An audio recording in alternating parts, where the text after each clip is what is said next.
14 मई को काशी में प्रधानमंत्री मोदी करेंगे नामांकन। 13 मई को प्रधानमंत्री मोदी करेंगे रोड शो। नामांकन में अमित शाह, जेपी नड्डा, राजनाथ सिंह, सीएम योगी रहेंगे मौजूद। दक्षिण भारत में आज अमित शाह का ताबड़तोड़ प्रचार। तेलंगाना के भोंगीर में शाह करेंगे रैली। बीजेपी प्रत्याशी के समर्थन में भरेंगे हुंकार। राहुल गांधी आज तेलंगाना में भरेंगे चुनावी हुंकार। जनसभा को राहुल करेंगे संबोधित। चौथे चरण के लिए चुनाव प्रचार को देंगे धार। दिल्ली सीएम की रेगुलर बेल अपील पर सुनवाई आज। सुप्रीम कोर्ट में शाम को होगी सुनवाई। शराब घोटाला केस में जेल में है अरविंद केजरीवाल। उत्तराखंड में कल खुलेंगे बाबा केदारनाथ धाम के कपाट। मंदिरों को फूलों से सजाने का काम जारी। अब तक 22 लाख से ज्यादा रजिस्ट्रेशन। चंदौली में जहरीली गैस नली, 4 लोगों की जान। सेप्टिक टैंक साफ करते समय हुआ हादसा। सीएम योगी ने घटना पर जताया दुख। आप देख रहे हैं के न्यूज, खबरों का सारथी। नमस्कार, लाइव न्यूज में आप सभी का स्वागत है। मैं हूं आपके साथ गरिमा वाजपेयी। बड़ी खबर से बुलेटिन की शुरुआत करते हैं। खबर है देश की राजधानी दिल्ली से, जहां केजरीवाल की रेगुलर बेल अर्जी पर आज सुनवाई की बात सामने आई है। रेगुलर बेल अर्जी पर आज सुप्रीम कोर्ट में सुनवाई होगी। शाम 4 बजे सुप्रीम कोर्ट में आज सुनवाई होगी। शराब घोटाला केस में जेल में बंद हैं दिल्ली के मुख्यमंत्री अरविंद केजरीवाल। बड़ी जानकारी आपको हम बता रहे हैं। शाम 4 बजे सुप्रीम कोर्ट में पूरे मामले में सुनवाई होगी। यह अहम खबर आपको हम बता दें। शराब घोटाला केस में जेल में बंद हैं दिल्ली के मुख्यमंत्री अरविंद केजरीवाल। अहम खबर आपको हम बता रहे हैं।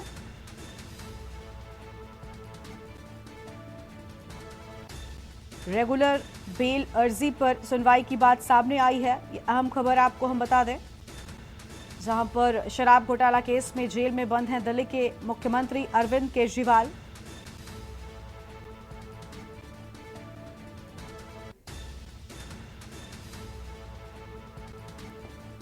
और अहम खबर आपको हम बता दें, शाम 4 बजे सुप्रीम कोर्ट में आज पूरे मामले में सुनवाई होगी।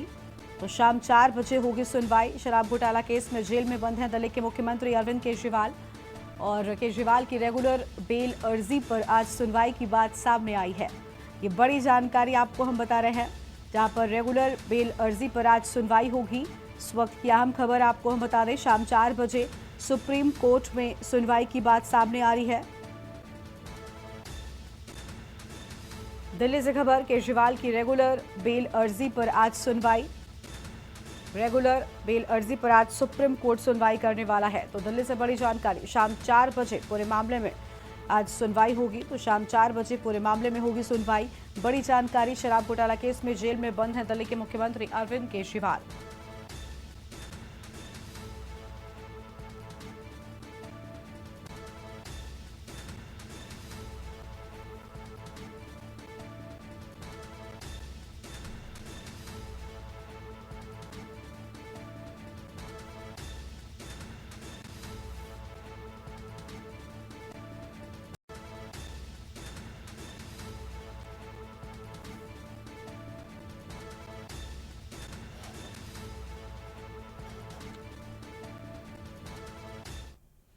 और अगली बड़ी खबर का रुख कर लेते हैं। खबर है बरेली से। बरेली से बड़ी जानकारी आपको हम बताते हैं। इस बीच बरेली से खबर, छात्रा की हत्या के आरोपी को गिरफ्तार कर लिया गया है। बरेली में छात्रा के साथ दरिंदगी हुई थी, उसकी हत्या कर दी गई थी और अब उसके आरोपी को गिरफ्तार कर लिया गया है। बड़ी जानकारी आपको हम बता रहे हैं। पब्लिक ने आरोपी को छात्रा से बातचीत करते पकड़ा था। इस वक्त की बड़ी जानकारी, एसएसपी की सख्ती के बाद पूरे मामले में अब कार्रवाई हुई है। तो एसएसपी की सख्ती के बाद पूरे मामले में हुई कार्रवाई। अहम खबर आपको हम बता रहे हैं। लापरवाह पुलिसकर्मियों पर भी कार्रवाई किए जाने की बात सामने आ रही है। तो लापरवाह पुलिसकर्मियों पर भी होगी कार्रवाई। फतेहगंज पूर्वी थाने का पूरा मामला, बड़ी खबर आपको हम बता रहे हैं।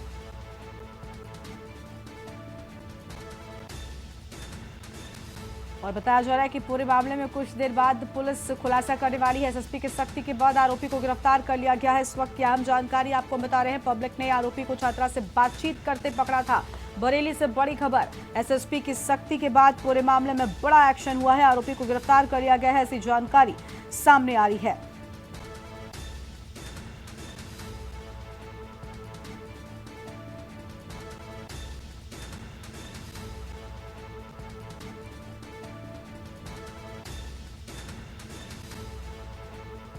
कुछ देर के बाद पुलिस पूरे मामले में बड़ा खुलासा करने वाली है। अहम खबर आपको हम बता रहे हैं।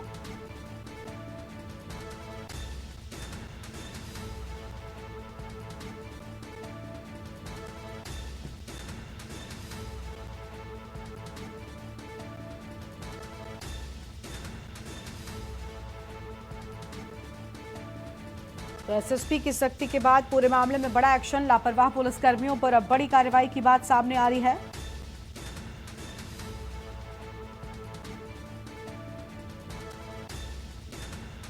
और कुछ देर बाद पुलिस पूरे मामले का खुलासा करेगी। अहम खबर आपको बता दें, बरेली से छात्रा की हत्या के आरोपी को गिरफ्तार कर लिया गया है। बड़ी बेरहमी के साथ छात्रा की हत्या यहां पर की गई थी और एसएसपी की सख्ती के बाद ये बड़ा एक्शन लिया गया है।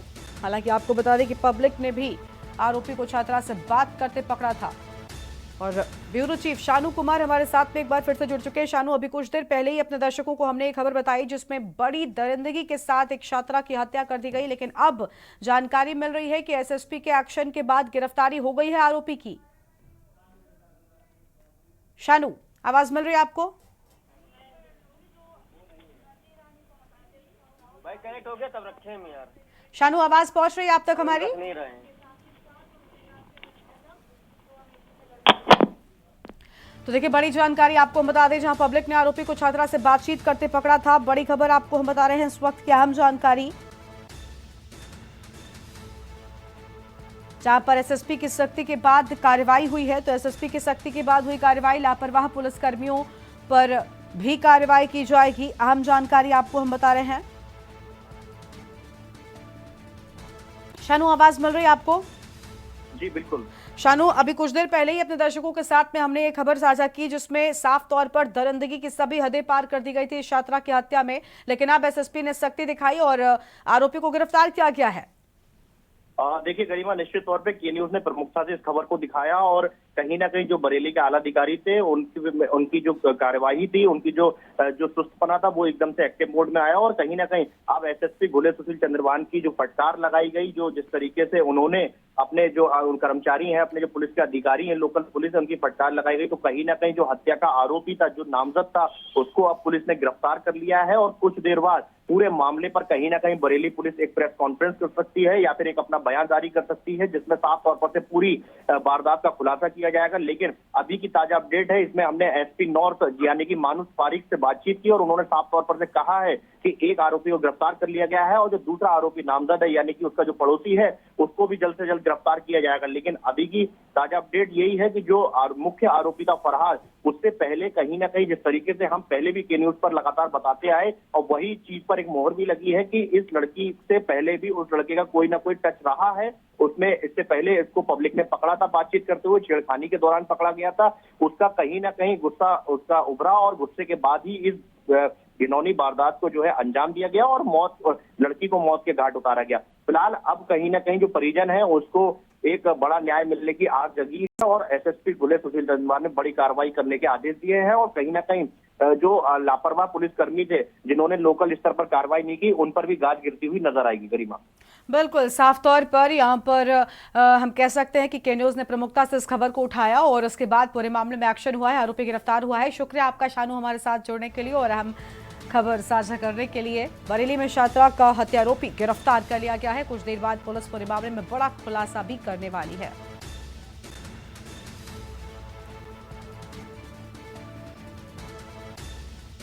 और अगली खबर का रुख कर लेते हैं, जहां पर बसपा की ओर से 2 और प्रत्याशियों के नाम पर अंतिम मोहर लगा दी गई है। 2 और प्रत्याशियों के नाम का ऐलान कर दिया गया है। बड़ी जानकारी, जहां पर बीएसपी ने 2 और प्रत्याशियों की घोषणा कर दी है। तो ये बड़ी जानकारी, कुशीनगर से शुभ नारायण चौहान प्रत्याशी घोषित किए गए हैं और देवरिया से संदेश यादव को प्रत्याशी बनाया गया है। बड़ी खबर आपको हम बता रहे हैं, 2 और प्रत्याशियों के नामों पर अंतिम मोहर लग चुकी है। तो देखिए, कुशीनगर की बात करें तो शुभ नारायण चौहान को चुनावी मैदान में उतारा है और देवरिया की बात करें तो संदेश यादव उर्फ मिस्टर को चुनावी मैदान में बहुजन समाज पार्टी की ओर से प्रत्याशी बनाया गया है। 2 और प्रत्याशियों की घोषणा की गई। कुशीनगर से शुभ नारायण चौहान प्रत्याशी घोषित, देवरिया से संदेश यादव को प्रत्याशी बनाया गया है।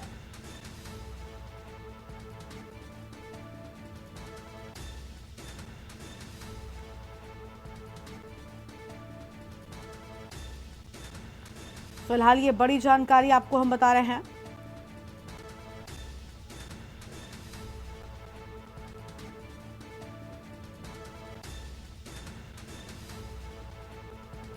और इसी खबर पर अधिक अपडेट के लिए हमारे साथ हमारे संवाददाता कौशलेंद्र उपाध्याय जुड़ चुके हैं। कौशलेंद्र, दो प्रत्याशियों के नाम पर अंतिम मोहर, कुशीनगर और देवरिया के प्रत्याशियों का नाम सामने आ चुका है बीएसपी की ओर से।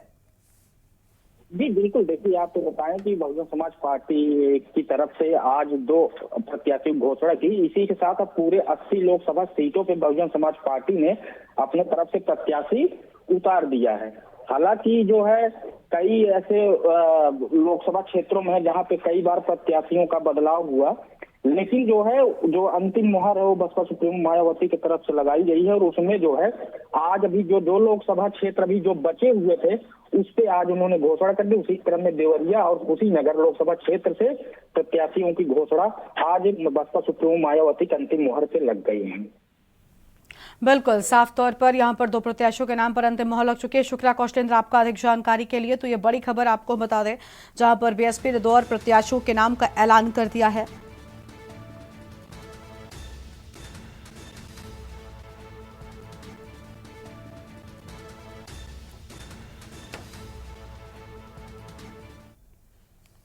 और अगली खबर दिल्ली से, जहां राहुल गांधी का आज तेलंगाना का दौरा है। राहुल तेलंगाना में आज 2 चुनावी रैलियों को संबोधित करेंगे और पहली जनसभा नरसापुर में 4:20 पर होगी और दूसरी चुनावी जनसभा मलकागिरी में शाम 6 बजे होगी। तो आज 2 चुनावी जनसभाओं को संबोधित करेंगे राहुल गांधी। बड़ी खबर आपको हम बता रहे हैं।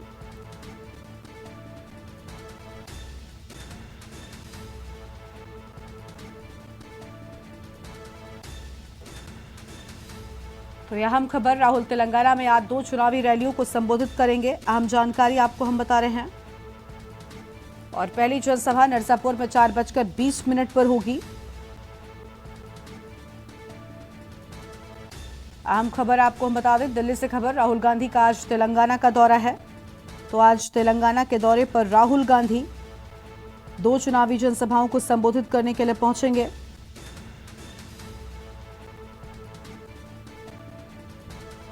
और दूसरी चुनावी जनसभा शाम 6 बजे होगी।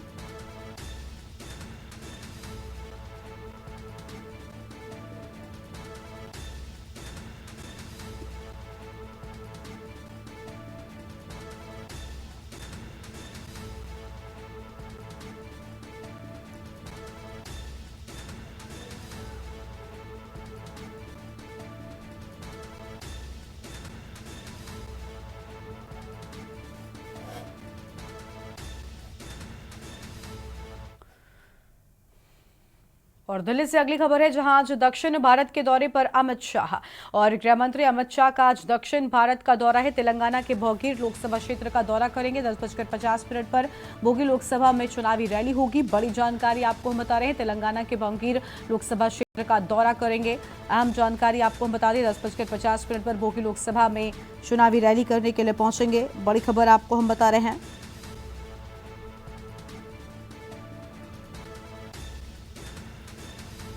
गृह मंत्री अमित शाह का दौरा, तेलंगाना के भोगीर लोकसभा क्षेत्र का दौरा करेंगे।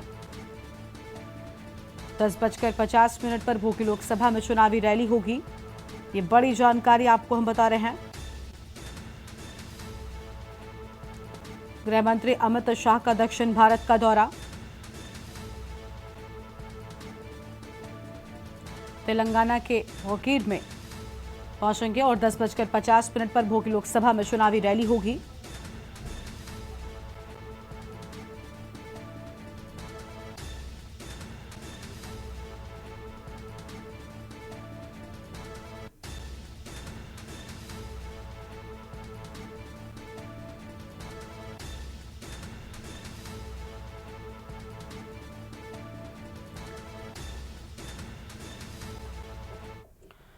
दिल्ली से अगली खबर है, जहां पर यूपी के चुनावी दौरे पर आज जेपी नड्डा यूपी में 2 चुनावी जनसभाओं को संबोधित करेंगे। 12:50 पर चित्रकूट में जनसभा को करेंगे संबोधित और 2:40 पर फतेहपुर के बिंदगी में जनसभा करने के लिए पहुंचेंगे।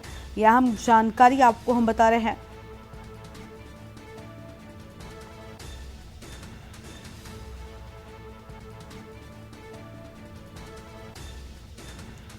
बड़ी खबर आपको हम बता रहे हैं।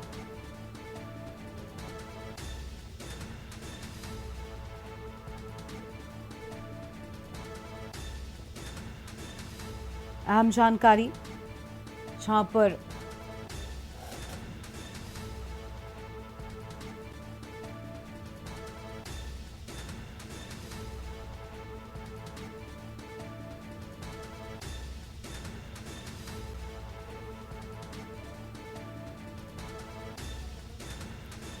दो बजकर 40 मिनट पर फतेहपुर के बिंदकी में जनसभा करेंगे।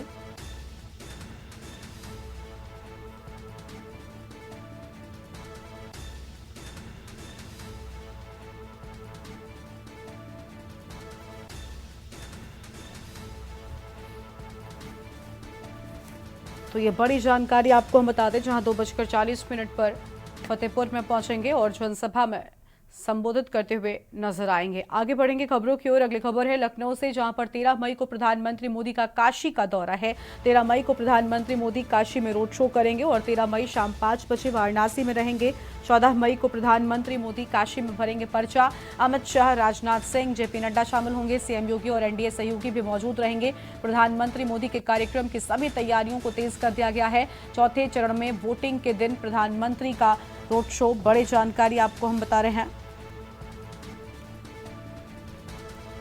तो देखिए, प्रधानमंत्री के नामांकन के दौरान अहम लोगों की मौजूदगी यहां पर रहने वाली है। कार्यक्रम की सभी तैयारियों को तेज कर दिया गया है। बड़ी खबर आपको हम बता रहे हैं।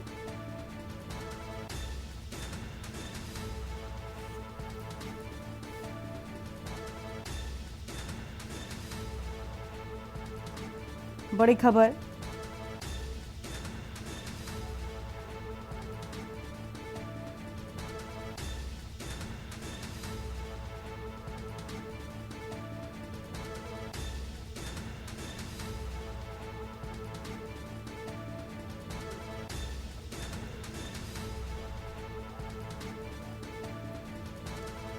ये अहम खबर आपको हम बता रहे हैं।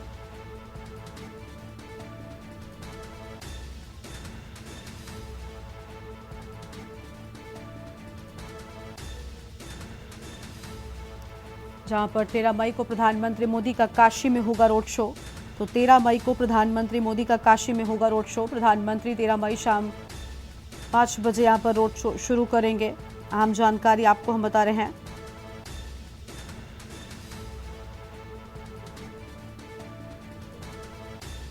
और सीएम योगी और एनडीए सहयोगी भी मौजूद रहेंगे।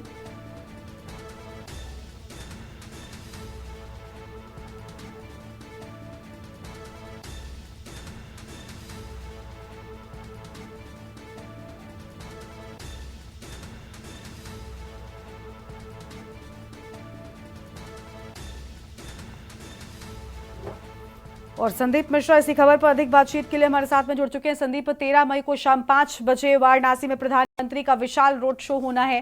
देखिए, वाराणसी की जनता प्रधानमंत्री के साथ एक अलग लगाव रखती है और क्योंकि 14 को नामांकन है, उससे पहले रोड शो कहीं ना कहीं ताकत दिखाने की यहाँ पर पूरी कोशिश जो है वो की जाएगी। बिल्कुल, देखिए निश्चित तौर पे भारत के प्रधानमंत्री नरेंद्र मोदी कल जो है 13 तारीख को जो है वो वाराणसी पहुंचेंगे। वाराणसी पहुंचने के बाद में 14 तारीख को अपना नामांकन पत्र दाखिल करते हुए नजर आएंगे। इस नामांकन पत्र को उसके बाद भव्य बनाने की जो भारतीय जनता पार्टी की जो तैयारी है वो बिल्कुल तैयारी साफ है, क्योंकि जिस तरीके से भारतीय जनता पार्टी में बात किया जाए तो प्रधानमंत्री नरेंद्र मोदी का नामांकन होगा 14 तारीख को और ये 7वें चरण के लिए नामांकन होगा। तो यानी कि माना जा रहा है इस नामांकन कार्यक्रम में गृह मंत्री अमित शाह, रक्षा मंत्री राजनाथ सिंह और अध्यक्ष जेपी नड्डा के साथ साथ सीएम योगी आदित्यनाथ के साथ में बहुत से सहयोगी जो बड़े नेता होंगे वो इस रोड शो में शामिल होते नजर आएंगे। यानी कहीं ना कहीं प्रधानमंत्री नरेंद्र मोदी 12 मई को पटना में रहेंगे और उसके बाद से 13 मई को वाराणसी में आएंगे। तो साफ है कि जिस तरीके से आज नामांकन करने के लिए 14 मई को वाराणसी पहुंचेंगे, इसके बाद शाम 7 बजे जो है यहाँ से रवाना हो जाएंगे। जी बिल्कुल, साफ तौर पर यहाँ पर विशेष कार्यक्रम जो है वो प्रधानमंत्री के आगमन को लेकर होना है। लेकिन संदीप, देखिए, वो मौका भी खास होता है जब प्रधानमंत्री वाराणसी जब गए हैं, कहीं ना कहीं कुछ ना कुछ अलग निकलकर सामने आया है। और इस बार जब नामांकन के लिए पहुंच रहे हैं, खासतौर पर दिग्गज भी यहाँ पर पहुंच रहे हैं, अमित शाह, जेपी नड्डा, खुद मुख्यमंत्री योगी, राजनाथ सिंह, बताया जा रहा है कि ये बड़ी हस्तियां भी उनके नामांकन में मौजूद रहने वाली हैं। बिल्कुल, देखिए निश्चित तौर पे जिस तरीके से उत्तर प्रदेश में लखनऊ में 3 तारीख को रोड शो हुआ था, यानी कि कहीं न कहीं कहा जा सकता है रक्षा मंत्री राजनाथ सिंह का, जहां पर एक डिप्टी सीएम के साथ साथ में कई बहुत महत्वपूर्ण हस्तियां जो थी वो यहाँ पे देखने को मिली थी। तो सेम स्थिति यहाँ पे देखने को मिल सकती है। राजनाथ सिंह जब यहाँ पे नामांकन किए थे तो बड़े उत्तर प्रदेश के मुख्यमंत्री योगी आदित्यनाथ मंच को साझा किए थे, दोनों डिप्टी सीएम साथ में थे, इसके साथ उत्तराखंड के बिल्कुल, मुख्यमंत्री बहुत साथ में शुक्रिया थे। आपका संदीप हमारे साथ जुड़ने के लिए, अहम जानकारी साझा करने के लिए। और इस बीच मुख्यमंत्री योगी आदित्यनाथ क्या कुछ कहना सुनाते हैं। माफी मांगनी चाहिए। वह उत्तर भारत, दक्षिण भारत, पूर्वी भारत, पश्चिमी भारत को किस रूप में बांटने का प्रयास कर रहे हैं, रंग और चमड़ी के आधार पर देश के किस खतरनाक साजिश का पर्दाफाश ये हो रहा है, ये सचमुच बहुत खतरनाक मंशा कांग्रेस की दिखाता है। अत्यंत शर्मनाक बयान है, निंदनीय है। भारत जैसे सनातन देश की 140 करोड़ भारतवासियों को अपमानित करने वाला है और कांग्रेस को इसके लिए देश की जनता से माफी मांगनी चाहिए। सर, सैम पेत्रोदा का ही एक और बयान है जिसमें उन्होंने राम मंदिर को भारत और भारतीय संस्कृति और विचारों के खिलाफ बताया। सैम पेत्रोदा अपनी बुद्धि अपने पास ही रखें। उन जैसे बुद्धिमान लोग कांग्रेस के लिए मुबारक हो। भारतवासी राष्ट्र और राम को एक दूसरे के पूरक मानते हैं। भारत के अंदर मर्यादा पुरुषोत्तम प्रभु श्री राम भारत राष्ट्र की सांस्कृतिक एकता के आधार भी हैं। भारत का मूल चरित्र राम की चेतना से एक नया संजीवनी प्राप्त करता है। भारत के हर परिवार में राम मर्यादा के आदर्श माने गए हैं। भारत की सांस्कृतिक एकता के प्रतीक राम हैं। भारत की राजनीतिक एकता के, जिसमें गरीब कल्याण है, जिसमें सबका साथ और सबका विकास का भाव है, सर्वे संतु निरामया का भाव निहित है, इसकी मूल चेतना प्रभु श्री राम से प्राप्त होती है। इसलिए राम मंदिर का निर्माण भारत के लिए गौरव का विषय है। जो भारत और भारतीयता पर जिनका विश्वास नहीं, जो हमेशा अच्छे कार्य के लिए जिनको शर्मिंदगी महसूस होती है, ईश्वर करे उनको ये शर्मिंदगी हमेशा मिलती रहे। लेकिन भारत के 140 करोड़ लोग और दुनिया में जहां कहीं भी सनातन धर्मावलंबी निवास करता है, पूरी दुनिया के अंदर जहां कहीं भी जो लोग मानवता के कल्याण के पक्षधर हैं, वह हर व्यक्ति राम मंदिर निर्माण से प्रफुल्लित है, आनंदित है और उसको भविष्य की बहुत सारी पॉजिटिव एनर्जी इस कार्यक्रम के माध्यम से उसे प्राप्त हुई है। आज यही कारण है कि न केवल सनातन धर्मावलंबी बल्कि दुनिया के दर्जनों एम्बेसडर अब तक अयोध्या की यात्रा कर चुके हैं, वहां के विकास के कार्यों को देख चुके हैं और ये निरंतरता आगे चलती रहेगी। कांग्रेस को अपने इस बुद्धिदाता से के कृत्यों के लिए माफी मांगनी चाहिए।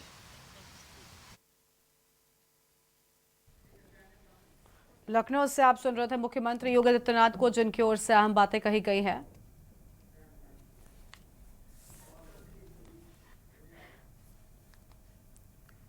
और अगली खबर का रुख कर लेते हैं लखनऊ से। अगली बड़ी जानकारी आपको बता दें, जहां पर आकाश आनंद ने एक्स पर पोस्ट किया है। बीएसपी संगठन से हटाए जाने के बाद उनका यह पहला पोस्ट सामने आया है। मायावती जी, आप बहुजन समाज के लिए आदर्श हैं। करोड़ों देशवासी आपको पूजते हैं। आपके संघर्षों से समाज को राजनीतिक ताकत मिली है। बहुजन समाज आज सम्मान से जीना सीख पाया है।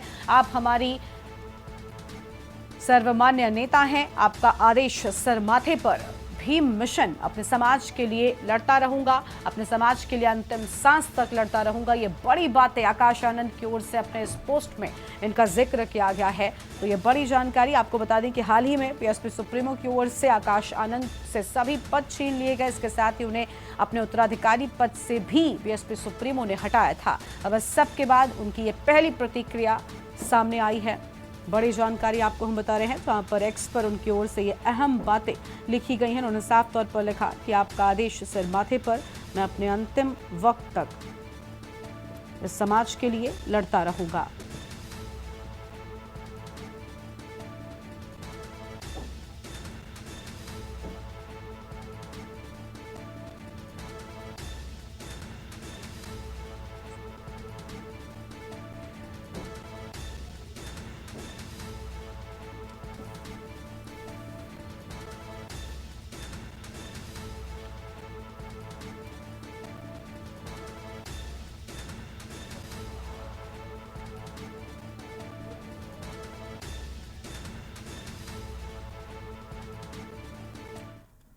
और अगली खबर लखनऊ से है, जहां देवरिया के प्रवास पर रहेंगे केशव प्रसाद मौर्य। भाजपा प्रत्याशी की नामांकन सभा में शामिल होंगे और सुबह 11 बजे देवरिया में जनसभा करेंगे। नामांकन सभा की सभी तैयारियां पूरी किए जाने की बात सामने आई है। तो बड़ी जानकारी आपको हम बता रहे हैं, जहां पर भाजपा प्रत्याशी के नामांकन सभा में शामिल होने की बात सामने आ रही है।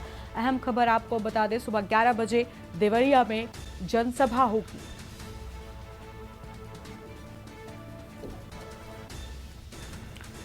तो लखनऊ से खबर, जहां देवरिया के प्रवास पर रहेंगे डिप्टी सीएम केशव प्रसाद मौर्य।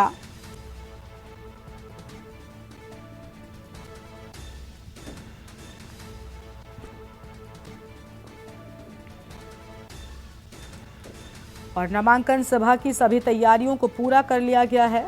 लखनऊ से खबर, देवरिया के प्रवास पर रहेंगे डिप्टी सीएम केशव प्रसाद मौर्य।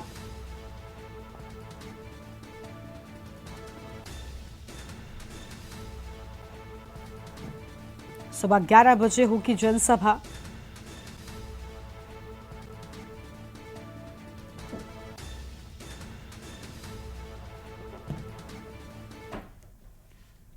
दिल्ली से खबर है, जहां प्रधानमंत्री पर संजय सिंह का तीखा हमला। अडानी अंबानी को लेकर प्रधानमंत्री पर हमला किया। प्रधानमंत्री जी को तो टेम्पो नंबर भी याद है। ईडी सीबीआई अडानी अंबानी के घर पर छापा मारे। ईडी अडानी अंबानी के घर क्यों नहीं पहुंची, ये बड़ी बातें कहते हुए नजर आए हैं। पीएम का स्टेटमेंट दर्ज करे ईडी और सीबीआई। बड़ी जानकारी आपको हम बता रहे हैं इस वक्त की अहम खबर। जैन साथियों, पिछले 10 साल से मैं लगातार पूंजीपतियों के लूट का मुद्दा उठा रहा हूं। किस तरह से प्रधानमंत्री नरेंद्र मोदी अपने दोस्तों के नाम देश की संपत्तियां करते जा रहे हैं। रेल। और अब सीधा आपको रायबरेली लेकर चलते हैं। इस बीच प्रियंका गांधी क्या कुछ कहने सुनाता है। उन्होंने कहा है कि राहुल जी ने नाम लेना बंद किया, ये एकदम गलत है। रोज रोज तो राहुल जी नाम ले रहे हैं, रोज रोज बात कर रहे हैं इसके बारे में। तो एक सवाल और है प्रियंका जी, कि जिस तरह से एक सरकार को लेकर पीएम मोदी लगातार कह रहे हैं कि मैनिफेस्टो में इस तरह की चीजें आ रही हैं, तो मेरी सलाह ये है उन्हें, हालांकि वो प्रधानमंत्री हैं, बड़े हैं, लेकिन मेरी सलाह ये है कि पहले मैनिफेस्टो को पढ़ ले, फिर उस पर टिप्पणी करे। उन्होंने पढ़ा नहीं है, जो उनके मन में आता है वो कह देते हैं कि इसमें लिखा है। ये सारी चीजें जिनकी बात ये कर रहे हैं वो लिखी नहीं है। राहुल जी को और अखिलेश जी को शहजादे कह रहे हैं। दीदी स्मृति ईरानी कह रही है कि मैं चुनौती देती हूँ राहुल गांधी, प्रियंका गांधी को कि कोई भी खड़े हो जाए और हमारा प्रवक्ता खड़ा हो जाएगा, बीजेपी का मुद्दों पे बात करें।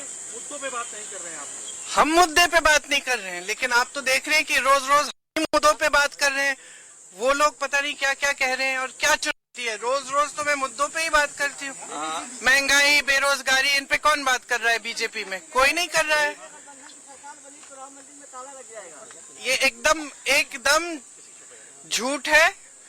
ये बिल्कुल कांग्रेस पार्टी ने कह दिया है, बहुत बार कहा है कि जो निर्णय आएगा उसका सब आदर करेंगे और यही किया है हमने और आगे भी करेंगे, ऐसी कोई बात नहीं। कोई प्रेस कॉन्फ्रेंस नहीं आ पा रही है, लगातार आरोप लग रहे हैं, क्या कि इंडिया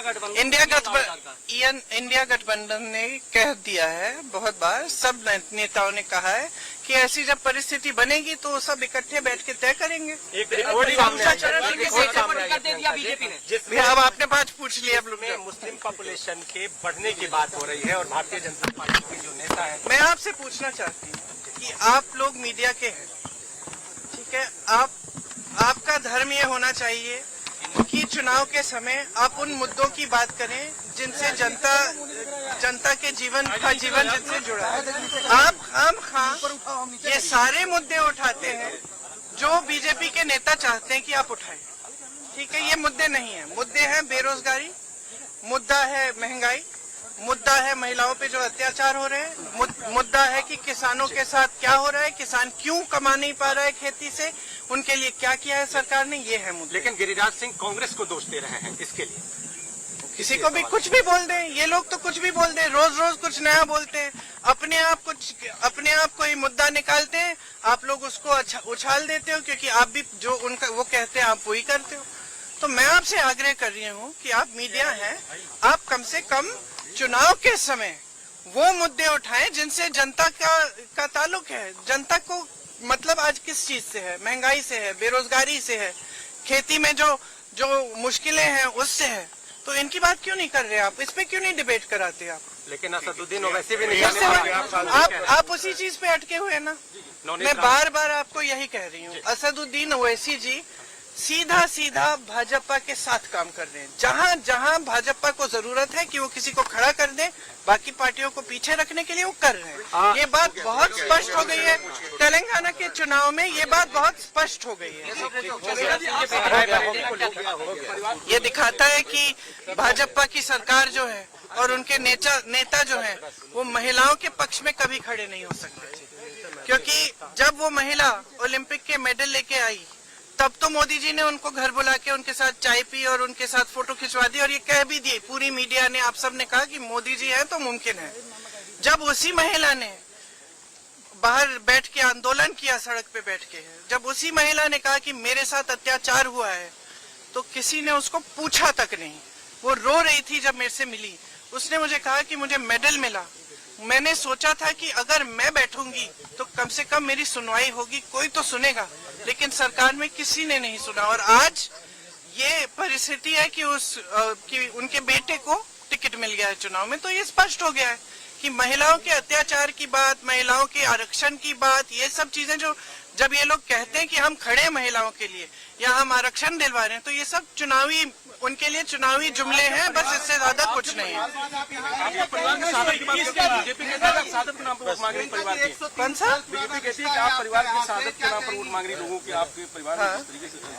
बीजेपी चाहती है कि मैं अपने परिवार के बारे में चुप हूँ या शर्मिंदा हो जाऊँ। क्यों शर्मिंदा होंगी मैं अपने परिवार के बारे में? गर्व है मुझे अपने परिवार पे, गर्व है मुझे इंदिरा जी पे, जिन्होंने इस देश के लिए इतना कुछ किया, जिन्होंने पाकिस्तान को तोड़कर बांग्लादेश बनाया। गर्व है मुझे इंदिरा जी पर कि उनकी शहादत हुई इस देश के लिए। राजीव जी के ऊपर गर्व है मुझे कि उनकी शहादत हुई। क्यों नहीं बोलूंगी? मैं क्या चुप रहूं और इनको गालियां देने दूं? और ये सुबह से शाम तक सिर्फ ये कहते हैं कि इंदिरा जी जैसी शहीद, राजीव जी जैसे शहीद देशद्रोही थे। मैं चुप रहूं? कैसे चुप रहूंगी? मेरी दादी थी, मेरे पिताजी थे, क्यों चुप रहूं? प्रियंका जी, 103 साल पहले नेहरू जी यहाँ आए थे, सैकड़ों किसानों की शहादत हुई थी, 103 साल पुराना रिश्ता हो गया जी। आज आप कैसे देखती हैं 100 साल के रिश्ते? देखिए, मैं बार बार ये अपने भाषणों में भी कहती हूँ कि बाहर से ऐसे लगता है, और आप लोग खूब इस बात को कहते हैं कि ये परिवारवाद है और गांधी परिवार है तो यहाँ पे कोई भी वोट दे देगा गांधी परिवार के नाम, आपने अभी कहा शहादत के नाम। मेरा तो इसका एकदम विपरीत मेरी सोच है। यहाँ पे जब आंदोलन हुआ, जब यहाँ के किसान 103 साल पहले खड़े हो गए एक इतने बड़े और सक्षम और सत्तावान साम्राज्य के खिलाफ, यहाँ का गरीब किसान खड़ा हो गया, आंदोलन किया, तब उस आंदोलन के बारे में सुन के मेरे परिवार, मेरे पूर्वज, मेरे परिवार के सदस्य यहाँ आए। तो ऐसी बात नहीं थी कि शुरुआत मेरे परिवार के सदस्यों ने की, शुरुआत यहाँ की जनता की जागरूकता से हुई। यहाँ की जनता खींच के ले आई उन्हें यहाँ, और तब से ये रिश्ता शुरू हुआ और आज तक ये रिश्ता कायम है। मैं इस नजरिए से देखती हूँ कि एक प्रेम का और श्रद्धा का रिश्ता है दोनों तरफ से। हम भी श्रद्धा करते हैं यहाँ की पब्लिक का और पूरे देश की पब्लिक का। हमारे यही राजनीतिक असूल है, हमें यही सिखाया गया है, हमारी यही सभ्यता है कि जनता सर्वोपरि है। दीदी, प्रधानमंत्री की आर्थिक सलाहकार परिषद की एक स्टडी में पाया गया है 1950 से 2015 के बीच हिंदुओं की आबादी 7.8% घट गई है, जबकि भारत की जनसंख्या में अल्पसंख्यक समूहों की हिस्सेदारी बढ़ गई है। ये कहाँ से आया, ये सवाल कहाँ से आया आपके पास? हाँ, ऑफिस की तरफ से ना। ऑफिस को बोलो प्रियंका जी पूछिए किसने भेजा उन्हें।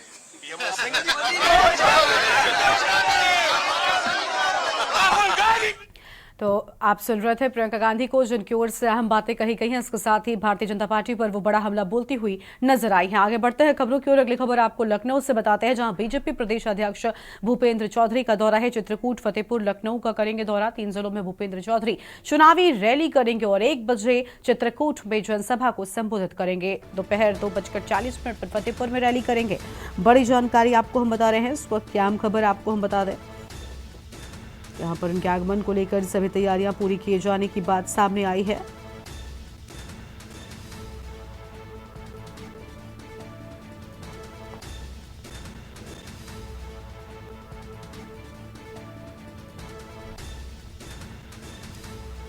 और फिलहाल ये बड़ी जानकारी आपको हम बता रहे हैं।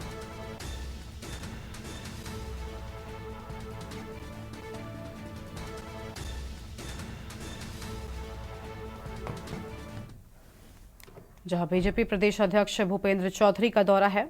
और आगे बढ़ते हैं रायबरेली से खबर, जहां प्रियंका के रायबरेली दौरे का आज चौथा दिन है। आज 8 नुक्कड़ सभाओं के साथ ही 26 कार्यक्रम है प्रियंका के।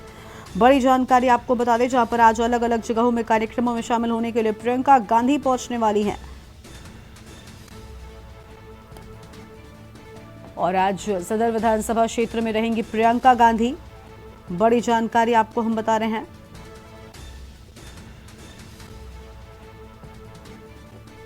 फिलहाल ये अहम खबर, जहां पर आज सदर विधानसभा क्षेत्र में प्रियंका गांधी रहने वाली हैं, अलग अलग कार्यक्रमों का हिस्सा बनेंगी।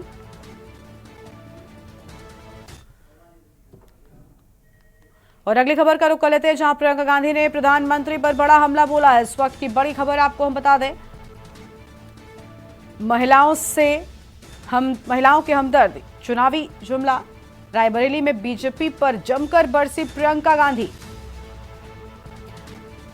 महिलाओं से हमदर्दी, चुनावी जुमला बताया है प्रियंका गांधी ने। और प्रियंका गांधी प्रधानमंत्री पर बड़ा हमला बोलते हुए नजर आई हैं। बड़ी खबर आपको हम बता रहे हैं। तो यह अहम जानकारी।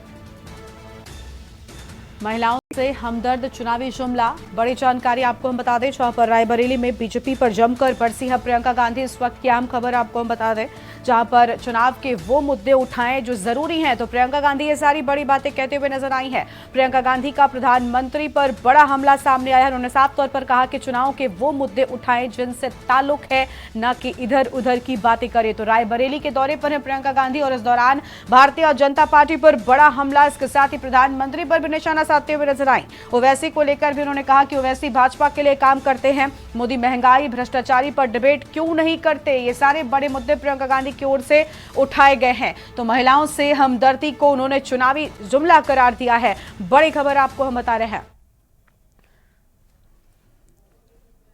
तो चुनाव के वो मुद्दे उठाएं जो जरूरी हैं, ये सारी बड़ी बातें कहते हुए नजर आए हैं। अहम खबर आपको हम बता दें, प्रियंका गांधी पर प्रधानमंत्री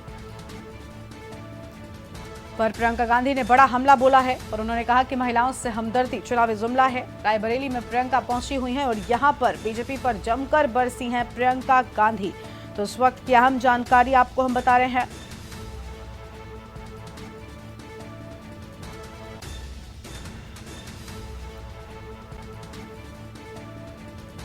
बड़ी जानकारी आपको हम बता दें, जहां पर रायबरेली में बीजेपी पर जमकर बरसी प्रियंका गांधी, बड़ा हमला बोलती हुई नजर आई हैं।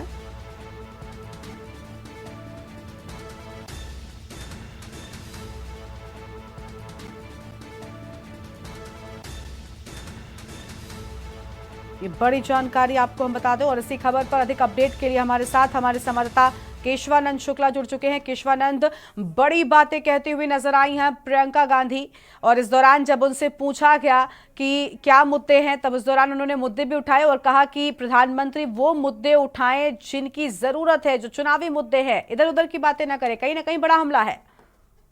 बिल्कुल, देखिए प्रियंका गांधी के आज दौरे का चौथा दिन है और दौरे के दौरान वो रायबरेली जिले के शहीद स्मारक पहुंचे, जहां पर उन्होंने माल्यार्पण किया, जिसके बाद प्रियंका गांधी ने मीडिया से बातचीत करते हुए उन्होंने प्रधानमंत्री पर जमकर के हमला बोला है। वहीं प्रधानमंत्री पर हमला बोलते हुए प्रियंका गांधी ने कहा है कि जो प्रधानमंत्री हैं वो जो आम हित के मुद्दे हैं उनको उठाना चाहिए, उनको फोकस करना चाहिए, क्योंकि लगातार देखा जा रहा है प्रियंका गांधी अपने भाई राहुल गांधी के लिए रायबरेली में प्रचार प्रसार कर रही हैं। उस दौरान आज चौथा दिन है दौरे का, तो कहीं ना कहीं कल भी जब प्रियंका गांधी रायबरेली के बचाव विधानसभा में थी तब भी बीजेपी पर हमलावर थी। वहीं आज मीडिया से बातचीत करते हुए प्रियंका गांधी ने जो है प्रधानमंत्री पर भी जमकर के हमला बोला हुआ है और रायबरेली में प्रचार प्रसार के लिए लगातार प्रियंका गांधी जमीनी मैदान पर देखी जा रही है। लगातार आज उनके दौरे का चौथा दिन था, कहां पर मौजूद थी और आगे का आज का पूरा क्या शेड्यूल उनका रहने वाला है? ये जो बयान उनकी ओर से बड़ा हमला बीजेपी पर सामने आया, वो किस वक्त उनकी ओर से दिया गया? पूरी जानकारी क्या है आज के उनके शेड्यूल को लेकर?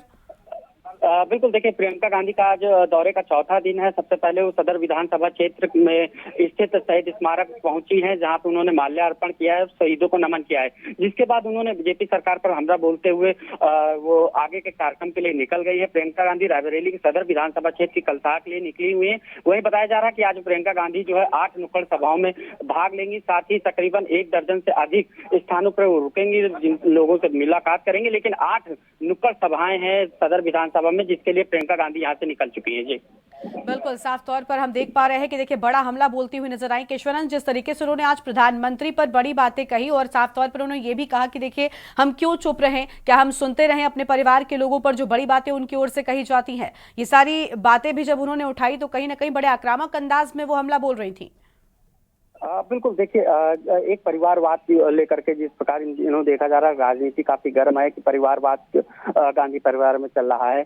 तो वहीं इस सवाल पर भी प्रियंका गांधी ने कहा है कि आखिर जो गांधी परिवार है वो क्यों चुप रहे, वो भी अपनी परिवार की बात करेगा, शहीदों की बात करेगा। क्योंकि रायबरेली में देखा जाए तो जिस प्रकार गांधी नेहरू परिवार ने लगातार कार्य किया है और यहाँ पे गांधी परिवार का ही एक दबदबा है, तो कहीं ना कहीं जो परिवारवाद का जो रायबरेली में है जिस प्रकार चलता आ रहा है, उसी प्रकार देखा जा रहा है कि प्रियंका गांधी ने इस पूरे मामले को लेकर के भी कहा है कि हम अपने परिवार की बात करेंगे, जो देश के लिए शहीद हुआ है, शहादत दी है, तो आखिर हम अपने ही जो परिवार लोग हैं उन पे हम बात करेंगे। तो कहीं ना कहीं प्रियंका गांधी ने जम करके बीजेपी पर भी हमला बोला, प्रधानमंत्री पर भी हमला बोलती हुई नजर आई आज। जी बिल्कुल, बड़ा हमला बोलती हुई नजर आई हैं। शुक्रिया आपका केशवानंद हमारे साथ जुड़ने के लिए और अहम जानकारी साझा करने के लिए। तो यह हम खबर आपको हम बता दें,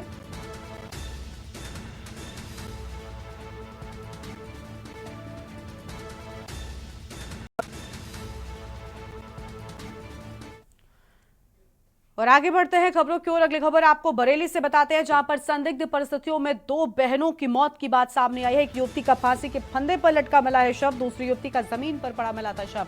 पुलिस मौत की गुत्थी सुलझाने में जुटी हुई है। पुलिस ने शव को कब्जे में लेकर पोस्टमार्टम के लिए भेज दिया है। तो ये बड़ी जानकारी आपको हम बता रहे हैं इस वक्त की अहम खबर। ये बड़ी जानकारी आपको हम बता दें, जहां पर घटना बरेली से लेकर लखनऊ तक हड़कंप मचा हुआ है। दोनों युवतियों की मौत से इलाके में मची सनसनी। पिता ने दी तहरीर, पड़ोसियों पर लगाया आरोप।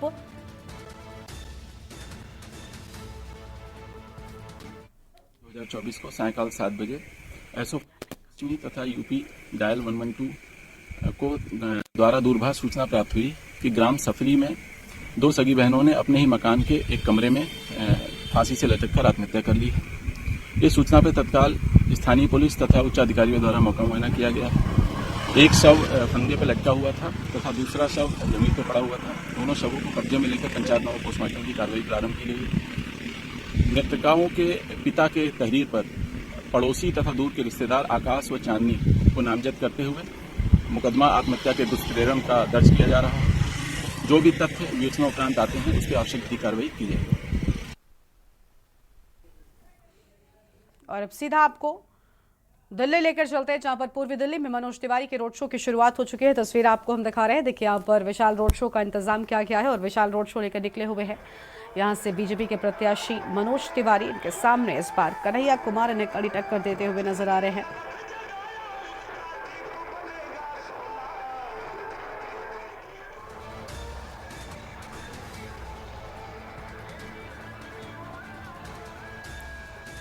तो ये बड़ी जानकारी आपको हम बता दें,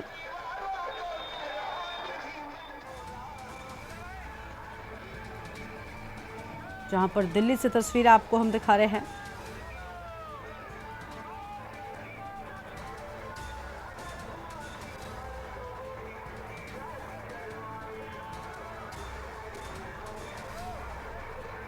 तो दिल्ली से हम तस्वीरें हैं जहां पर पूर्वी दिल्ली में विशाल रोड शो करते हुए नजर आ रहे हैं।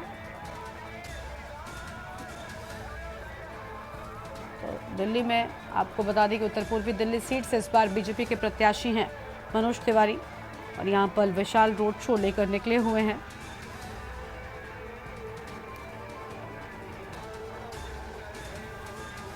और इस बार इनके सामने कन्हैया कुमार इन्हें कड़ी टक्कर देते हुए नजर आ रहे हैं। तो दिल्ली से ये तस्वीर आपकी टीवी स्क्रीन पर, जहां पर बड़ी संख्या में बीजेपी कार्यकर्ता यहां पर मौजूद दिखाई दे रहे हैं। और देखिए गजब का उत्साह कार्यकर्ताओं में देखने को मिल रहा है।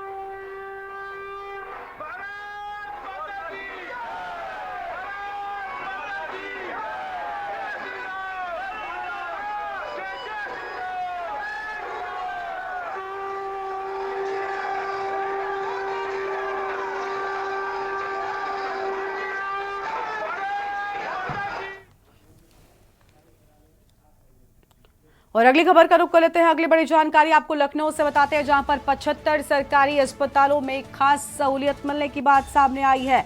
बड़ी जानकारी आपको हम बता रहे हैं लखनऊ से खबर, जहां पर अब आपकी जांच रिपोर्ट आएगी आपके मोबाइल पर। यह ऑनलाइन सुविधा आपको अब मिलने वाली है। बलरामपुर अस्पताल, सिविल अस्पताल, इन सभी जगहों पर यह सहूलियत आपको मिल सकेगी। अब आपकी जांच रिपोर्ट आपके मोबाइल फोन पर ही पहुंच जाएगी, यानी अब अस्पतालों में लाइन नहीं लगानी पड़ेगी। बलरामपुर अस्पताल में भी आपको ये सुविधा मिलने वाली है। लोकबंधु अस्पताल, झलकारी बाई अस्पताल, इन सभी जगहों पर आपको ये बड़ी सुविधा मिलेगी। 75 अस्पतालों में इस सुविधा की शुरुआत कर दी गई है। तो ये बड़ी जानकारी आपको हम बता रहे हैं, जहां पर ये बड़ी सुविधा जो है वो अब मरीजों को मिलने वाली है। सरकारी अस्पतालों में शुरू हुई ऑनलाइन सुविधा।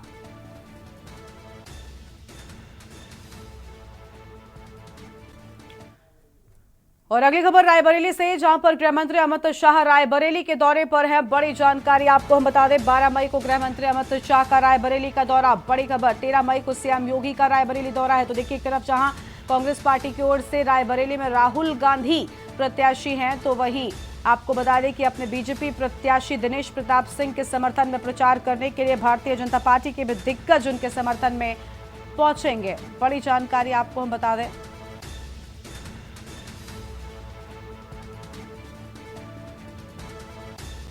बीजेपी प्रत्याशी के प्रचार में आएंगे सीएम व गृह मंत्री अमित शाह। बड़ी खबर आपको हम बता रहे हैं, दिनेश प्रताप सिंह के समर्थन में यहां पर प्रचार करते हुए नजर आएंगे। ये मेरा घर है, कभी कहेंगे कि वायनाड मेरा घर है, फिर कहेंगे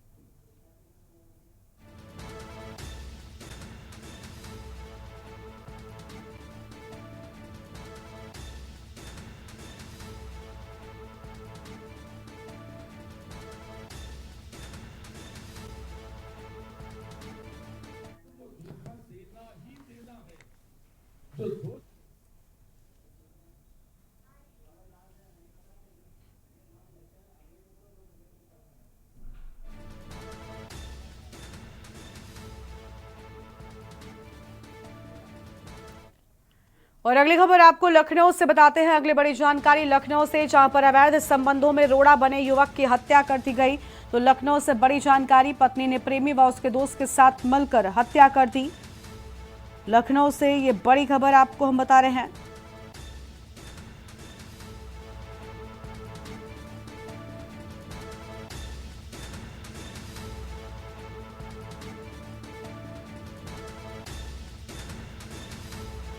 पत्नी ने पति के घर में, आपको बता दें कि ये पूरा मामला लखनऊ से सामने आया है। मलिहाबाद थाना क्षेत्र के कुशभरी गांव की पूरी घटना है। लखनऊ से खबर, अवैध संबंधों में रोड़ा बन रहे युवक की हत्या कर दी गई। शिवा शर्मा हमारे साथ में जुड़ चुके हैं। शिवा, पत्नी ने प्रेमी और उसके दोस्त के साथ मिलकर अपने ही पति की हत्या कर दी, पूरा मामला क्या है? देखिए, भोर सवेरे आज ये सूचना पुलिस को मिली, मलिहाबाद इलाके में जो कुशंपरा गांव है वहां पर एक युवक की हत्या कर दी। और जब पुलिस मौके पर पहुंची तो वहां पर पाया गया कि 35 वर्षीय प्रदीप रायदास है, जो घर के अंदर ही सो रहा था अपनी पत्नी और बच्चों के साथ, उसकी लाश पड़ी थी और गर्दन पर काफी ज्यादा धारदार हथियार से, कुल्हाड़ी से वार करने के निशान थे। इस बाबत जब पुलिस ने पोस्टमार्टम के लिए शव को भेजा, उसके बाद पुलिस ने खुद इन्वेस्टिगेशन शुरू की तो ये सामने आया कि जो उसकी पत्नी रेखा है, उसके गांव के ही रहने वाले एक युवक से अवैध प्रेम संबंध था, जिसका विरोध प्रदीप के घर वाले भी करते थे और खुद प्रदीप भी करता था। और उसी अवैध संबंधों में रोड़ा बनना था प्रदीप, और प्रदीप को रात से हटाने के लिए पत्नी रेखा ने अपने दोस्तों के साथ, एक प्रेमी और प्रेमिका जो दोस्त है उनका सहारा लिया, जिनका नाम सोनू पाल और राजू रैदास है, और उनका सहारा लेते हुए आज सवेरे, भोर सवेरे अपने पति की हत्या कर दी घर के अंदर। फिलहाल पुलिस ने तीनों लोगों को गिरफ्तार कर लिया गया है और जिसकी निशानदेही पर, जिसके कुल्हाड़ी से हत्या की गई थी प्रदीप की, उस कुल्हाड़ी को भी बरामद कर लिया गया। तो पुलिस तकरीबन दोपहर में 3 से 3:30 बजे तक इस पूरे हत्याकांड का खुलासा भी करेगी और ये बताएगी किस तरीके तीनों ने प्लान ऑफ एक्शन बनाया और पत्नी ने ही अपने पति को किस तरीके ठिकाने लगाने के लिए उसकी हत्या कर दी है। बिल्कुल, साफ तौर पर यहाँ पर पत्नी ने ही अपने पति को मौत के घाट उतारा। शुक्रिया आपका शिवा, हमारे साथ जुड़ने के लिए और अहम जानकारी साझा करने के लिए। तो ये बड़ी खबर आपको हम बता दें, पत्नी ने ही अपने प्रेमी और उसके दोस्तों के साथ मिलकर पति को मौत के घाट उतार दिया। अवैध संबंधों में रोड़ा बन रहे पति की पत्नी ने ही हत्या कर दी।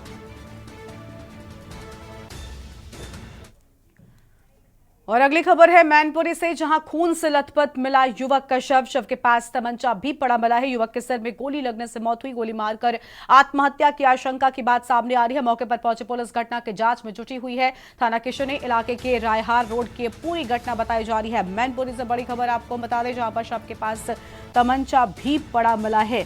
तो शव के पास तमंचा भी पड़ा मिला, बड़ी जानकारी आपको हम बता रहे हैं।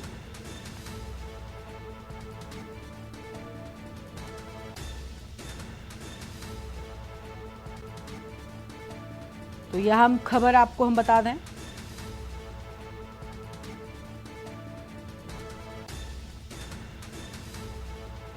मौके पर पहुंची पुलिस पूरे मामले में जांच में जुटी हुई है। थाना किशनी इलाके के रायहर रोड की ये पूरी घटना हम आपको बता रहे हैं।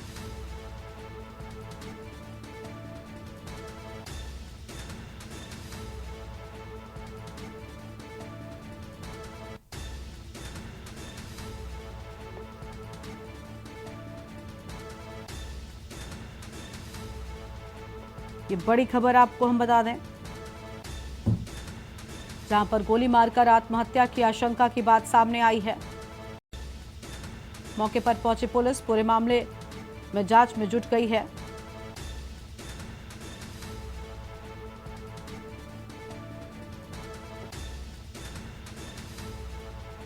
फिलहाल ये अहम खबर आपको हम बता रहे हैं।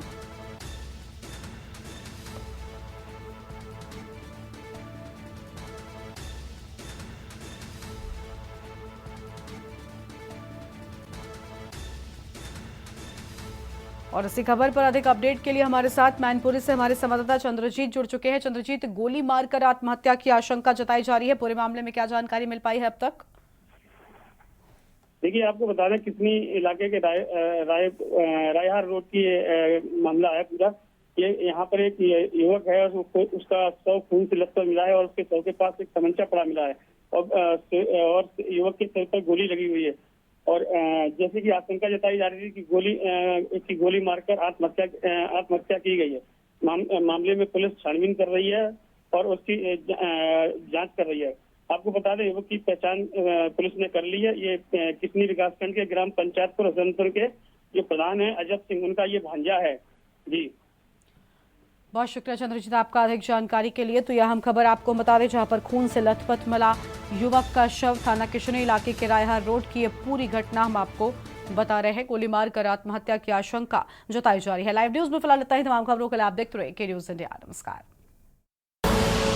आप देख रहे हैं के न्यूज, खबरों का सारथी।